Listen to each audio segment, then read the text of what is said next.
ಕರ್ನಾಟಕವೇ ಕೈಲಾಸ, ಕನ್ನಡ ನನ್ನ ಕಾಯಕ ಅಂತ ಹೇಳ್ತಿರೋ ಬಸವರಾಜ್ ಎಂ ಪಡುಕೋಟೆ ಅವರಿದ್ದಾರೆ. ಕನ್ನಡಕ್ಕಾಗಿ ಜನನ 98ರಲ್ಲಿ ಒಂದು ಸಂಘಟನೆ ಕಟ್ಬಿಡ್ತೀವಿ, ಹಿಂದೂ ಮುಸ್ಲಿಮ್ಸ್ ಕ್ರಿಶ್ಚಿಯನ್ ಎಲ್ಲ ಸೇರಿ.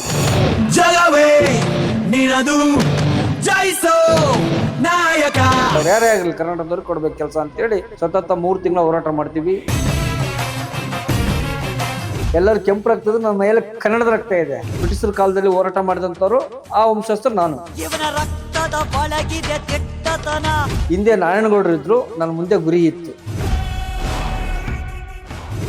ನಮ್ಮ ಮೈಯಲ್ಲಿ ಒಂದು ಹನಿ ರಕ್ತ ಗಂಟ ಕನ್ನಡಕ್ಕೋಸ್ಕರ ಹೋರಾಟ ಮಾಡ್ತೀನಿ ನಾನು.